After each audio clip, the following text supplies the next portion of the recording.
What up, guys? It's Reno Msad, and this is my second official video for my YouTube channel.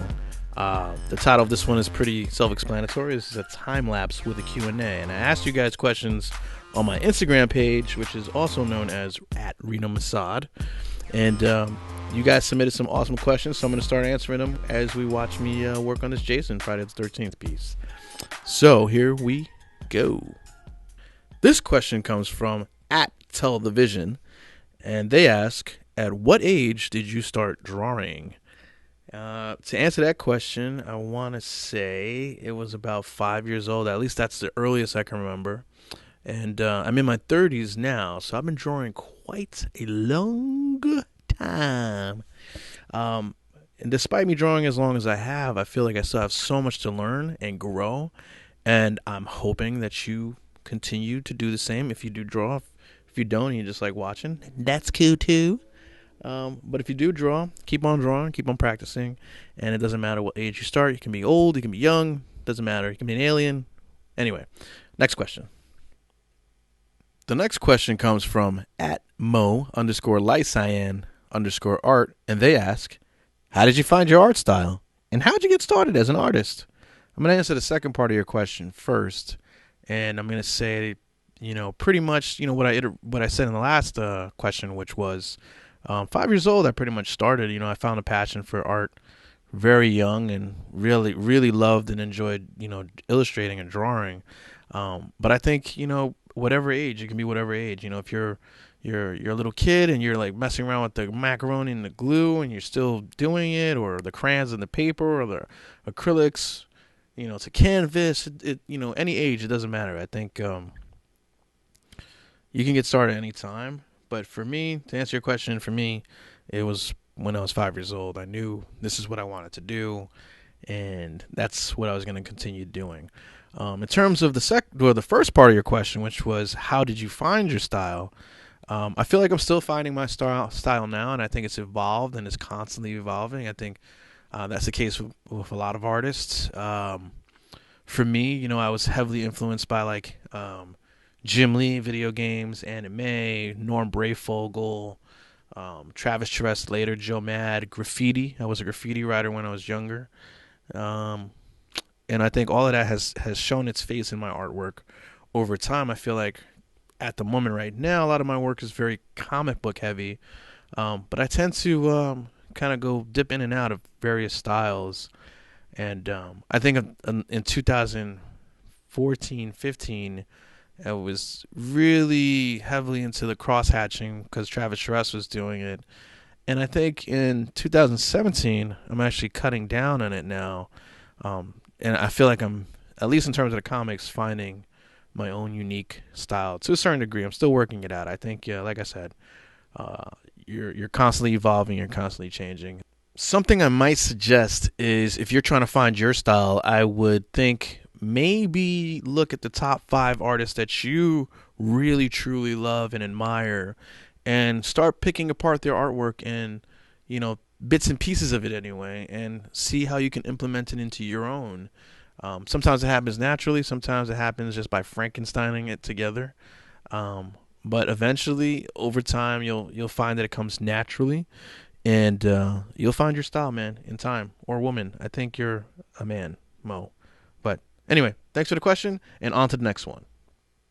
The next question comes from @SeanDraws, and he asks, what is your passion in life, and how do you overcome the obstacles when you draw?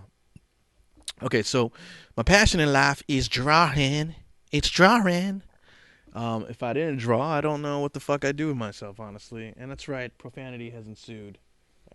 It's all good, because if you're still listening, then hopefully YouTube is like, yeah, it's cool. But anyway, so to answer your question, passion in life is definitely drawing. If it wasn't that, it'd probably be music or something else related in the arts. But I've dabbled in other jobs and gigs, even ones related to art, like graphic design and creative direction. But ultimately, drawing and illustrating is where my passion lies. So that is my passion. In terms of how do I overcome obstacles when you draw, man, sometimes you just gotta take a break. Sometimes you just gotta take a break. Take a walk, go outside, look at the birds, look at the trees, play a video game. But usually fresh air and walks helps. Getting out of your studio or your room or wherever you primarily draw. Get those the natural sights and sounds into your subconscious again. Read a book, do something different. And also, if you're having a hard time drawing, just keep practicing, man. Even you have 1,000 bad drawings before you get to that really good one. You just gotta keep pumping out the bad crap, the shit drawings, and fuck, man, just keep going with it. That's right. Profanities continue. Let's go. Next question. And the next question comes from @BachmanAnthony, and he asks, when you're working on a Jason Voorhees piece, do you have Kane Hodder in your head or just the character of Jason? I think primarily just the character of Jason. I'm not familiar with all the actors who portrayed Jason Voorhees. But I believe Kane Hodder is probably one of the later actors that have portrayed him. This particular version was from it's like a mix of Friday the 13th Part 3 and 4. So this question comes from one of the funniest Instagram names I've seen in a while. It's @X_ho. It's good to know that you're no longer a hoe, ex-ho, so that's awesome. But I'm going to answer your question, and your question is, what do you like drawing more, heroes or villains? I want to say I'm a mixture of both, man. I'm pretty fucking equal with that shit. It's like, I love drawing heroes like Batman, Spider-Mans. I like the Spider-Man, Superman. And but I also like dark characters like Freddy Krueger and Aliens and Predator and stuff like that. I think the last year has focused a lot on heroes and villains, but you're gonna see a lot of more monsters and pop villains and pop heroes coming up in 2017. So yeah, long-winded answer for the XO. So thanks so much for the question. Next one. So this next question is actually a combination of two questions from two separate Instagram users. One is @Connor_Sibo, and the other one is @At War with an Enemy. And they pretty much asked a very similar question: what is my favorite piece that I've done or that I'm most proud of? So the piece that I'm most proud of is probably a piece that I've done a few years ago when early on into Instagram. It was a 14x17 homage to Super Street Fighter 2's intro with Ryu. It's a Ryu piece that I've done. I actually sold prints of it with a Ken, but the Ken came later. And the reason it's my favorite piece is because I was transitioning from being a graphic designer to becoming an illustrator and actually taking my illustration skills a lot more seriously. I actually felt confident enough to create work that I was happy with and I knew I could do on my own, even though it wasn't for someone else. Because for years I've done freelance work, or even when I had my small company for design and animation, I would be doing stuff for everyone else, always creating for everybody else. So, again, that's my answer, long-winded for sure, but it's my favorite piece. Ryu, maybe if you guys want, I'll post it again. Just leave in the comments below. And on to the next one. This question comes from @SonicNinja, and he asks, can I borrow your Wizard How to Draw books? And my answer to that is no. And the reason I say that is because how many times have you lent someone something and you never see it again, ever again?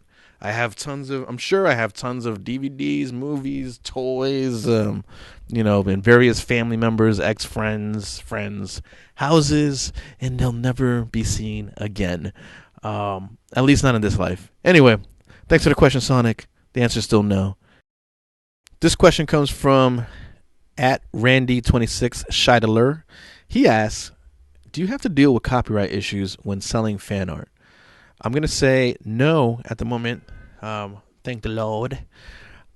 Because I'm such a small fry, I'm not a big threat to any of the bigger companies, knock on wood.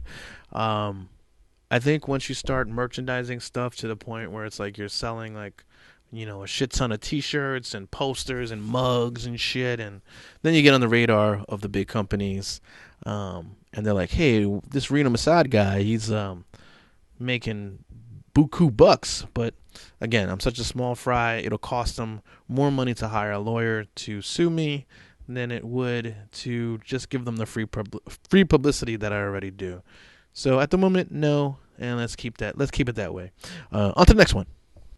This question comes from at underscore random underscore Riley underscore underscore underscore. And he'd like to know what digital software is best to paint with and how can he start as a comic book artist? Well, technically, I'm not really a comic book artist. I'm more of an illustrator, more of a freelance illustrator, self-employed illustrator. But if you're looking to become a comic artist, I would just say work on your sequential art. You know, the basic anatomy, structure, storytelling. Those are things that publishers and editors look for. A cohesive story if you're looking to work for the big two.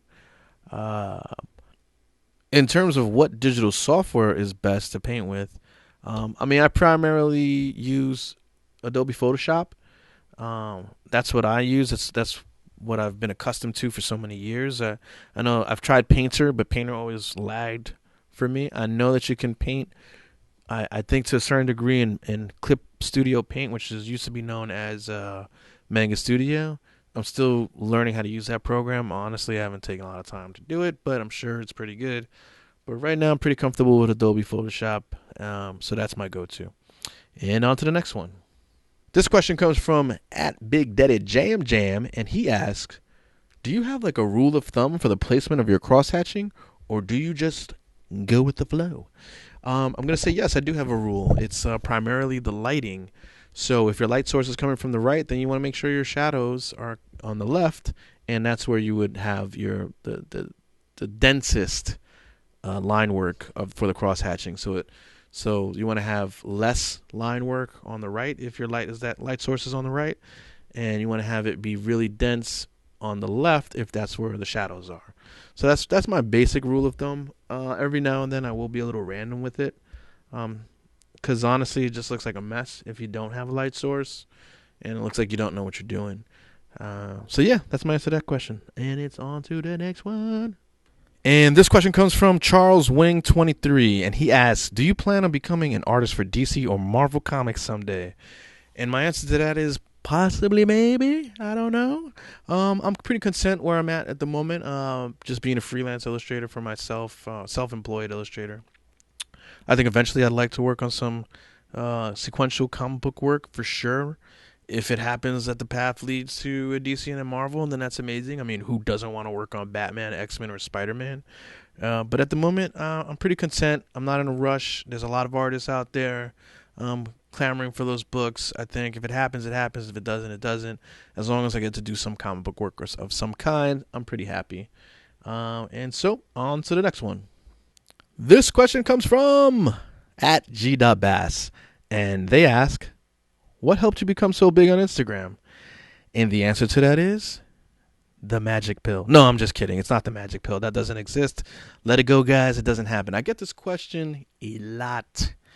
And the answer is quite simply, it's just hard work. You just got to put in the effort, the consistency, and communication. So, it helps having your work be good, sure, but if your audience doesn't see you growing, or you don't communicate with your audience, you don't talk with them, you don't speak with other artists, you just kind of live in this little bubble you've created for yourself, then you're just going to be a small fry. And I still feel like I'm a small fry.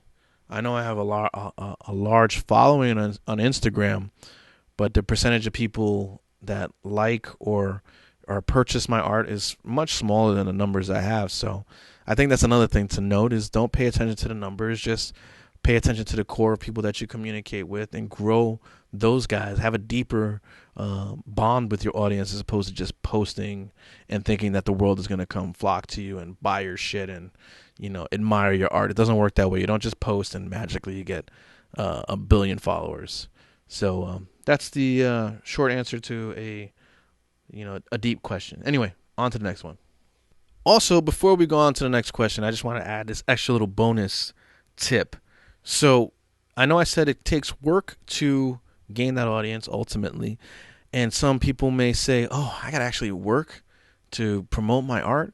And the answer is yes. And you also have to ask yourself, would you rather put in the work to work for yourself or not have your audience be grown and not get noticed on Instagram or any social media and eventually have to work at a job that you hate, you don't like, you're just unhappy with.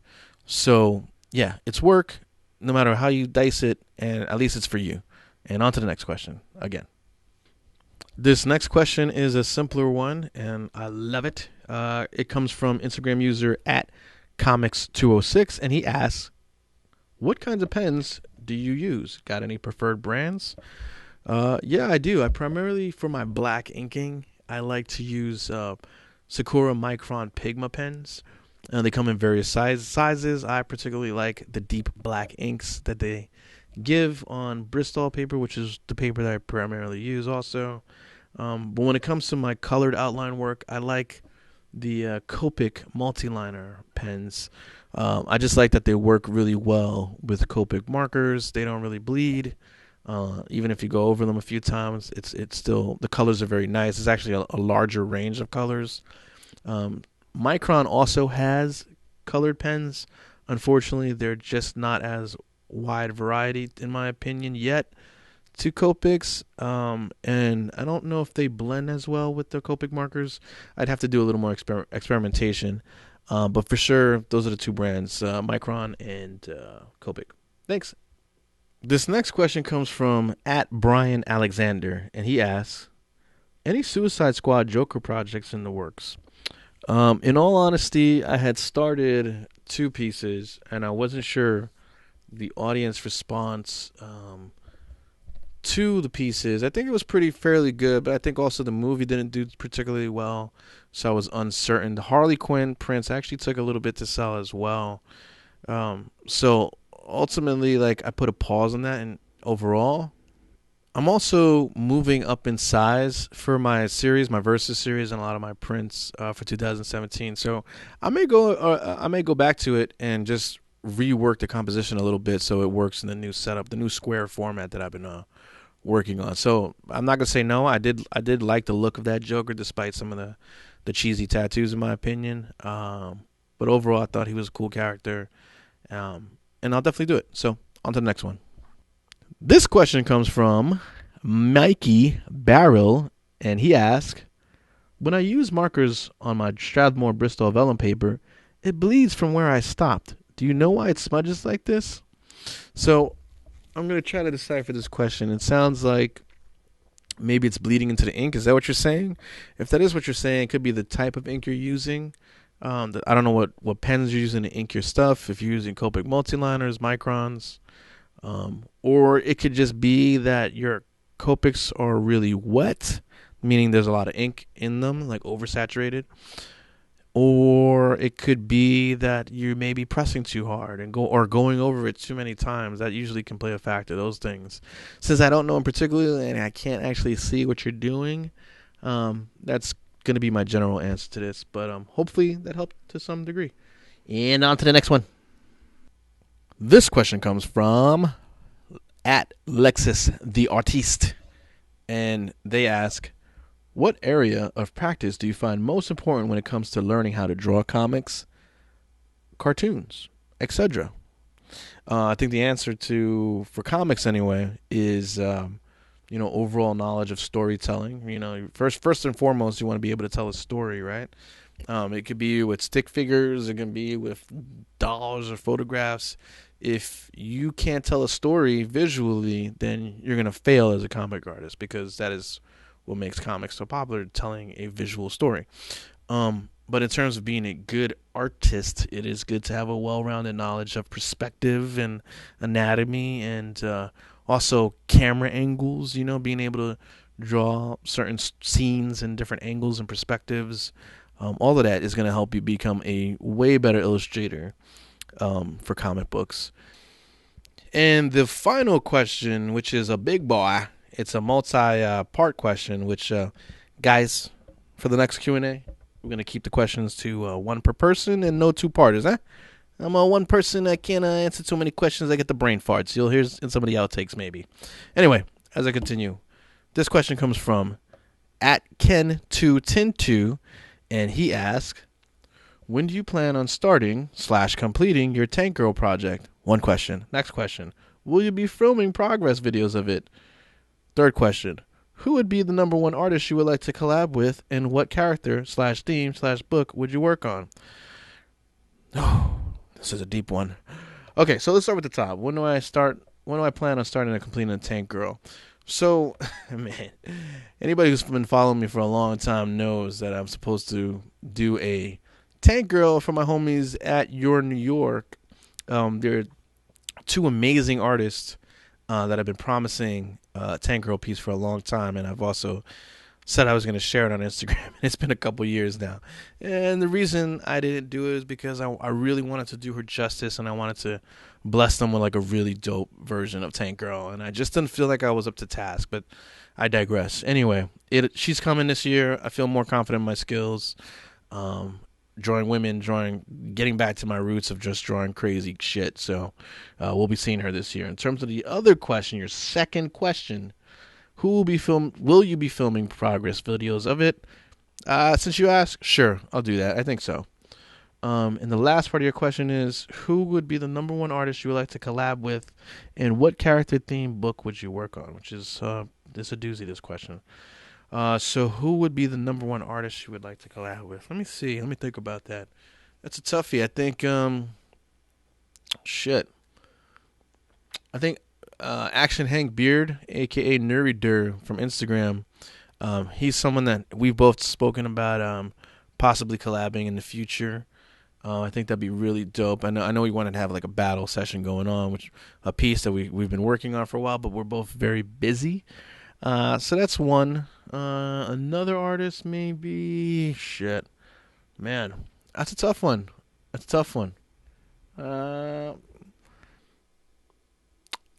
Man, that is such a deep question. I think it really boils down to who or how could we complement each other's work? How can we complement each other's work? So, like, I'm happy with my style of work, but I think could I benefit from like a dope inker or someone who has like a really dope texturing process, or a colorist? I think that's something like Hank has such a unique style when it comes to coloring, and even his what do you call it? The shapes that he uses when creating his characters. I think that's something that I could, with my inking, maybe add some style to his pieces. So I'm going to, for now, I can't think of anyone else. I'm going to say my good homie, Nuridur, aka Action Hank Beard, vice versa. Follow him on Instagram if you don't already do. I love that dude. And if we would work on something, I'd say it'd be like like a dope illustration poster or something like that. Maybe a video game. I know he does video game characters. I'm trying to get back into video game characters this year. So I'd say something along those lines, I think. Yep, that's what I'm going to say. And that's going to be the final question. So I want to thank everybody who submitted a question. You guys are the best, and I promise you, word is bond, that I will be making and creating and filming more videos this year. We will have more than 2 on this channel. So if you get an opportunity, please like and subscribe, and tell your friends, tell your family, tell them that Reno Msad is back in business. He's back in business, y'all. All right, guys. Have a good one. Until the next one. Peace.